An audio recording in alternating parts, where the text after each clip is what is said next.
Tuhan bersamamu.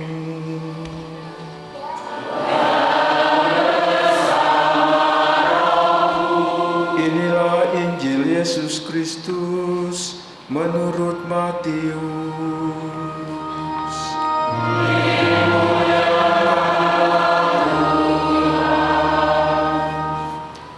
Injil Matius bab 22 ayat 34 sampai 40.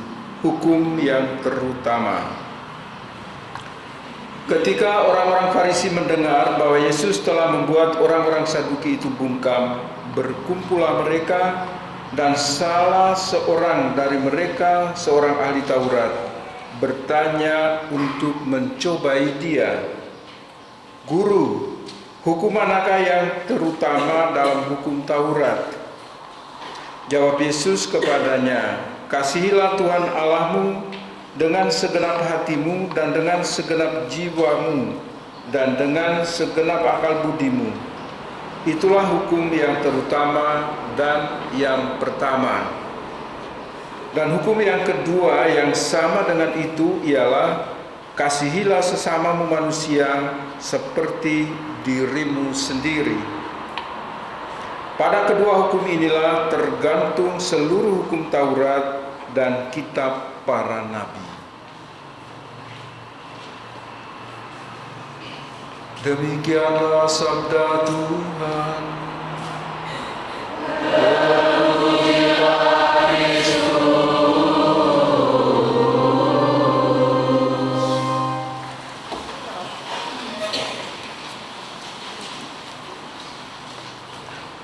Bapak, Ibu, saudara-saudara sekalian yang saya cintai di dalam Tuhan, bacaan-bacaan suci yang kita dengar pada hari ini berbicara tentang dua hal, mengasihi Allah dan mengasihi sesama.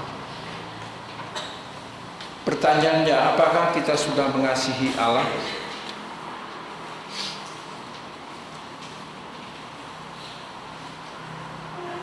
Lalu apa buktinya bahwa kita sudah mengasihi Allah dalam kehidupan kita?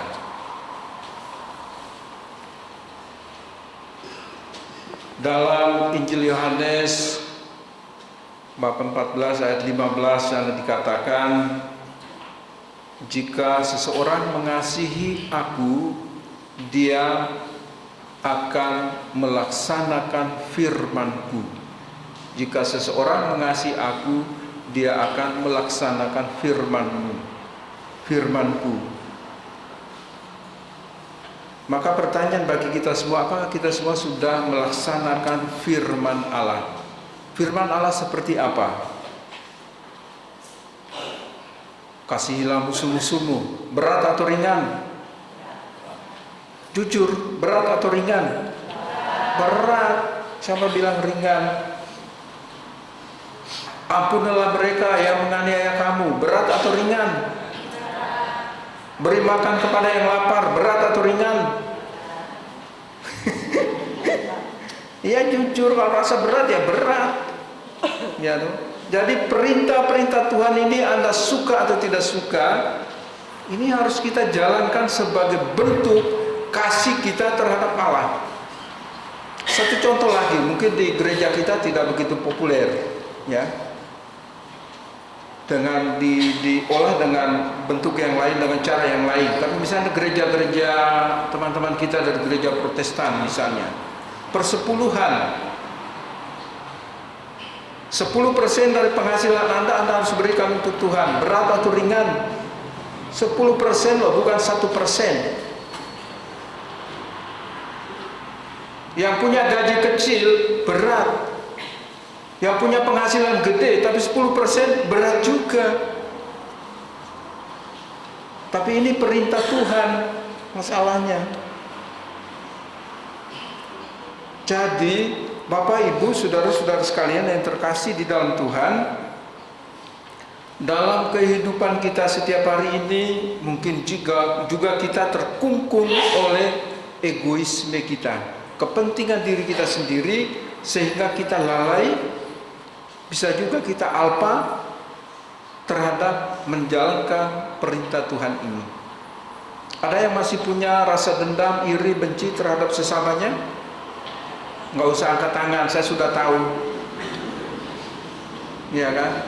Ada yang membenci saya sebagai Romo? Ada, nggak usah bohong.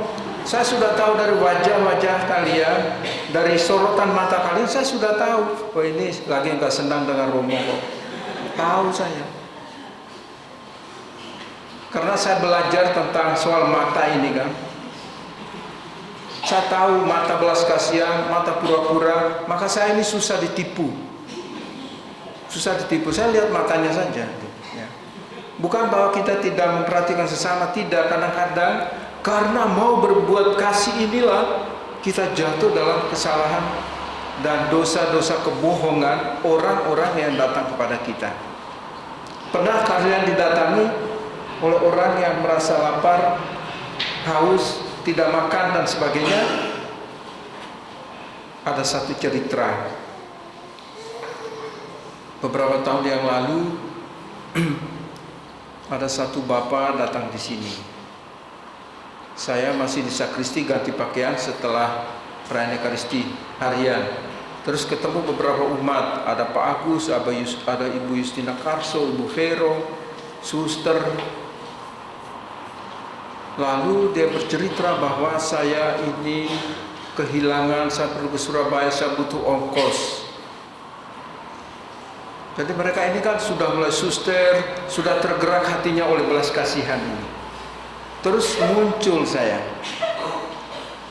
saya muncul, dia agak kaget. Saya bilang, kamu ini belum berhenti menipu orang. Saya tunggu kau di Cilacap dan kau tidak muncul-muncul itu. Rupanya kau muncul lagi di sini dan engkau sial karena ketemu dengan saya lagi. Di Cilacap pernah juga begitu.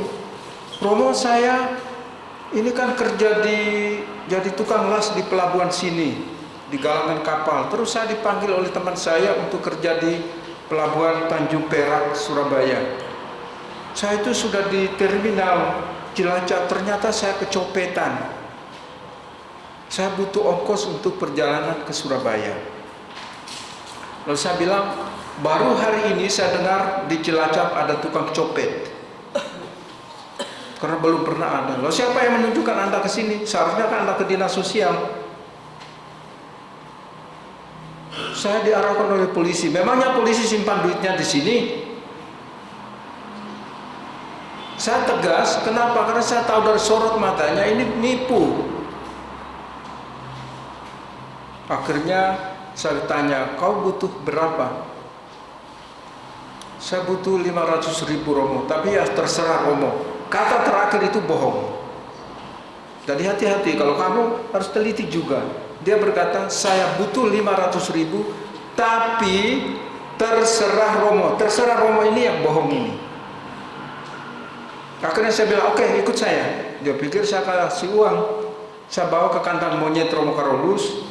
Ada kolam di situ cukup dalam, dan saya bilang, saya sudah cari orang untuk menguras kolam ini. Jadi Bapak kuras kolam ini, saya kasih 600.000. Dia garuk-garuk di sini. Romo, saya tidak siap hari ini, tapi besok. Baik, saya tunggu besok ya. nggak muncul. Sampai saya pindah ke sini, ketemu lagi di sini. Itu yang saya bilang, kamu kurang beruntung. Sial, karena ketemu saya lagi ini. Sebentar, saya pura-pura saya ambil telepon, saya telepon polisi supaya Anda ini berhenti. Langsung lari dia keluar pagar itu. Jadi memang kita hati-hati. Di satu sisi mau berbuat kasih, tapi di sisi yang lain kita juga waspada. Supaya apa? Supaya jangan membawa orang masuk dalam dosa kebohongan. Kebohongan itu salah satu dari 7 dosa pokok. Jadi ajaran Tuhan Yesus pada hari ini, bacaan-bacaan suci pada hari ini, tetapi membuat kita juga harus waspada. Kalau memang orang betul-betul miskin, ya kita tolong, harus tolong. Kalau di sini jarang lah ya. Waktu saya bertugas di Paroki Cilacap, itu kan saya mengalokasikan dana sosial yang cukup besar. Dan saya memang pakai untuk membantu. Jadi setiap orang yang datang, saya sempat menghentikan itu kebiasaan-kebiasaan yang tidak baik. 2 romo saya, Romo Carolus, Romo Yohanes, satu di ujung sana, satu setiap pagi setelah habis misa orang antri minta duit. Antri ini bener. Pertama kali saya tugas di Cilacap, saya pikir ada apa orang-orang ini, romo-romo ini punya kemampuan menyembuhkan, mendoakan orang atau apa. Terus saya tanya ibu dapur, Bu, itu orang-orang ngapain? Minta duit, Romo. Oh, baik. Tapi setelah itu saya ngomong baik-baik dengan kedua Romo. Romo, kita kan punya seksi sosial paroki. Jadi bagaimana caranya supaya mereka itu tidak lagi. Nah itu yang kami juga bingung. Kami berharap kasih ini besok tidak datang lagi, ternyata datang terus.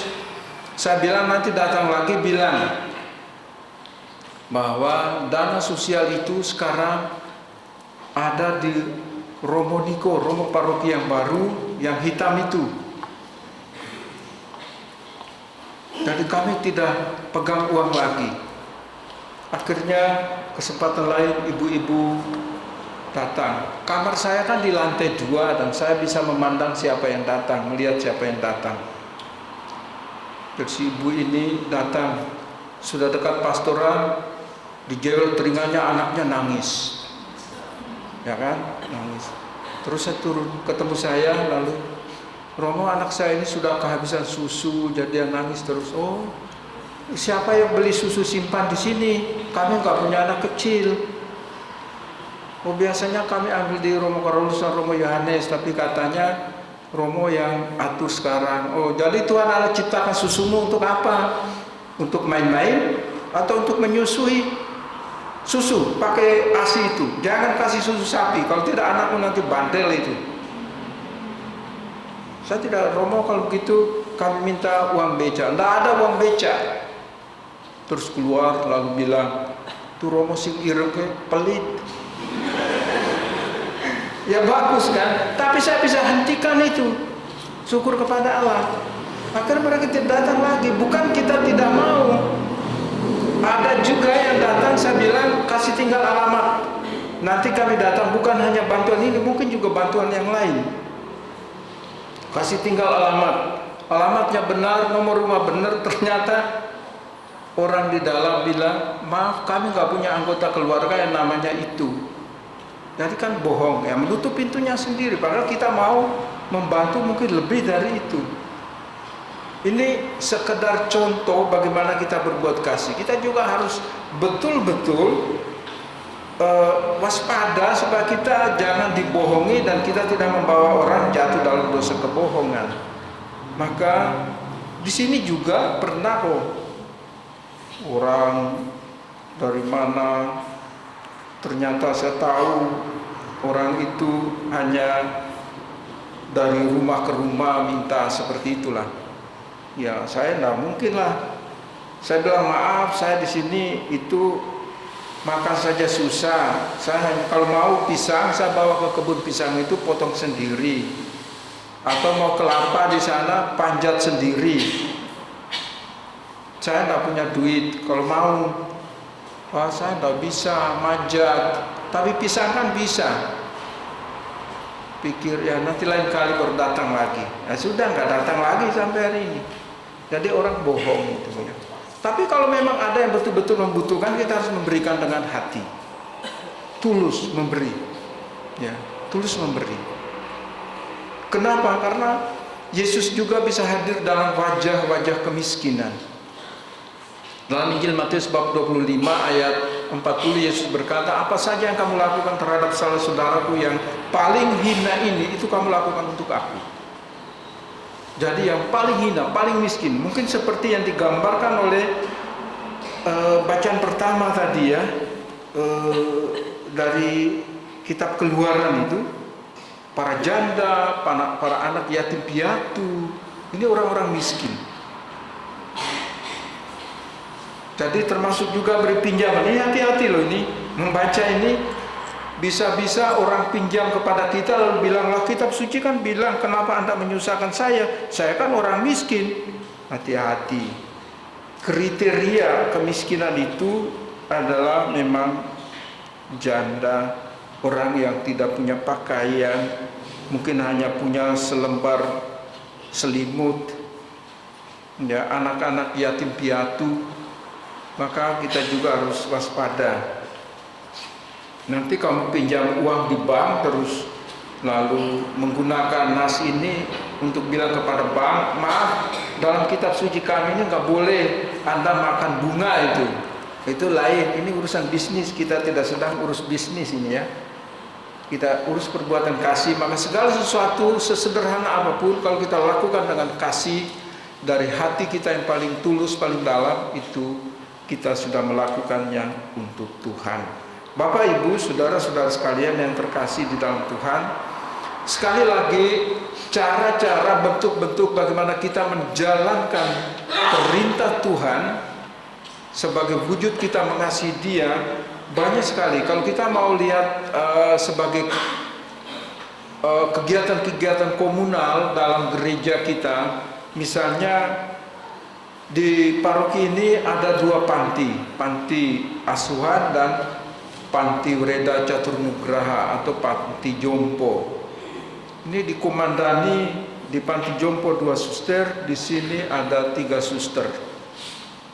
Saya pikir inilah siapa sesama kita ini real di kedua panti ini.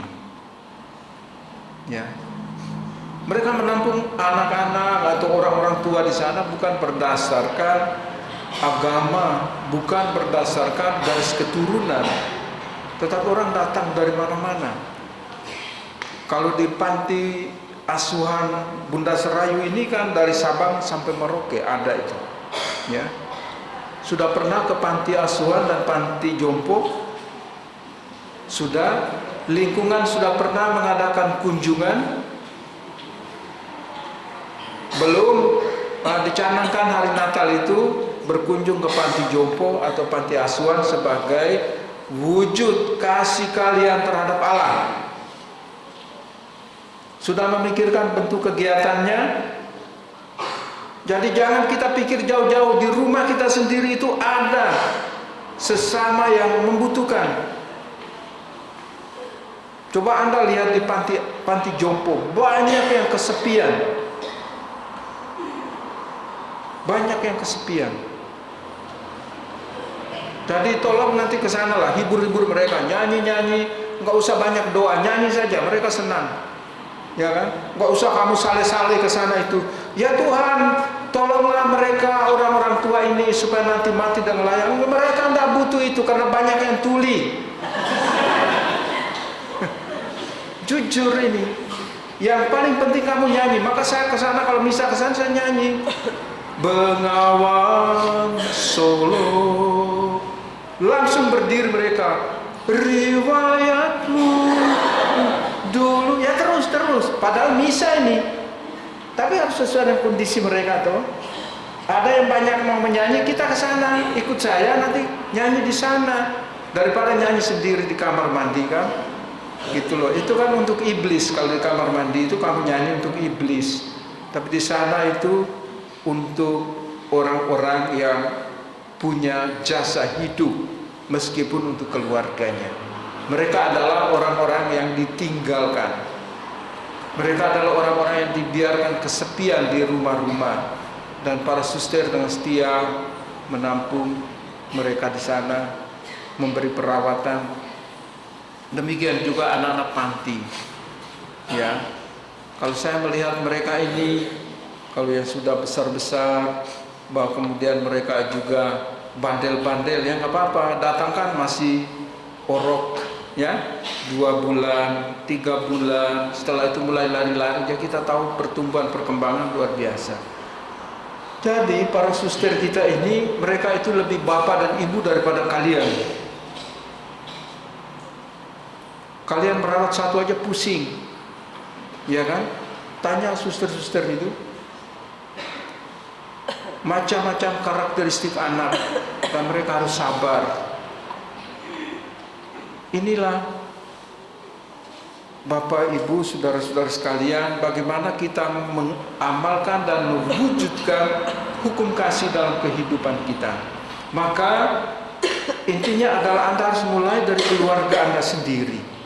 Bagaimana Anda mewujudkan hukum kasih ini dalam kehidupan keluargamu sendiri. Apakah Anda pernah memberi anak itu makan atau memberi dia sesuatu dari hatimu yang tulus atau dengan bersungut-sungut? Ya kan? Apakah Anda memberi makan bayimu, anakmu, cucumu dari hatimu yang tulus atau dengan bibir yang bersungut? Ini, ambil ini, makan, jangan ganggu ibu ya. Jangan ganggu nenek, jangan ganggu kakek. Ini nenek mau nonton, ini sinetron, ini drakor, ini drama Korea misalnya kan. Jadi merasa terganggu kalau diganggu oleh cucunya. Saya pikir kita semua perlu waspada, perlu mawas diri. Banyak sesama di sekitar kita yang membutuhkan uluran tangan kita, kasih dan belas kasihan kita. Karena ini yang menjadi ukuran untuk berbuat baik, ukuran apakah saya melakukan dengan kasih atau dengan bersungut-sungut. Ya. Nah, kalau kita misalnya membaca dari Yohanes tadi itu, ada lanjutannya bagus. Kalau kita menjalankan perintah itu sungguh sangat bagus bagi kita semua.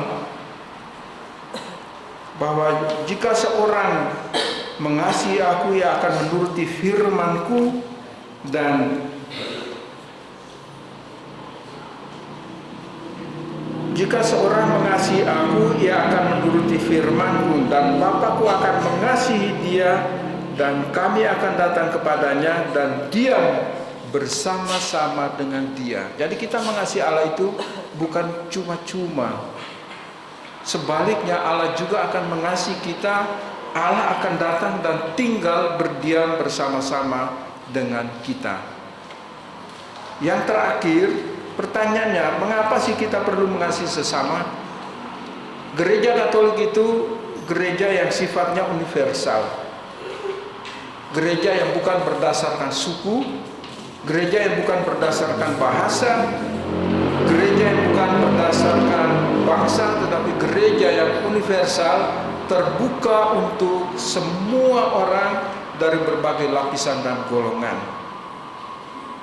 Oleh karena itu, maka kasih kita juga terbuka lebar. Yesus memberi contoh kepada kita supaya tangan kita juga harus terentang luas untuk bisa merangkul semua orang. Oleh karena itu, maka gereja mengajarkan kepada kita melalui ajaran-ajaran Yesus Kristus. Gereja mengajarkan kepada kita supaya kita juga harus terbuka satu sama lain. Ketika kita menjalankan firman Tuhan, ketika kita terbuka untuk mendengarkan sabda Tuhan, maka kita juga di dalam keluarga juga pasti saling mendengarkan. Jangan sampai kita mempunyai pikiran, oh kalau saya tidak menjalankan firman Tuhan, lalu jatuh dalam ketakutan. Mungkin juga ada yang memprovokasi, awas loh, kamu tidak menjalankan perintah Tuhan, kamu masuk neraka. Bukan begitu. Kita taat terhadap perintah Tuhan karena kita mengasihi Tuhan. Sama seperti Anda mendengarkan pasanganmu, istrimu atau suamimu bukan karena kamu takut, tetapi karena kamu mengasihi. Dan sadarlah bahwa Allah itu mengasihi kita semua. Kalau Anda menyadari bahwa kamu dikasih oleh Tuhan, maka sulit bagi Anda untuk mengasihi orang lain. Maka mulai dari diri kita, saya dikasih oleh Tuhan, Anda juga dikasih oleh Tuhan, maka kita bisa terbuka untuk saling mengasihi satu sama lain. Kemuliaan kepada Bapa dan Putra dan Roh Kudus. Marilah kita menanggapi sabda Tuhan ini dengan menegaskan iman kita. Kita mendoakan syahadat para rasul. Aku percaya akan Allah,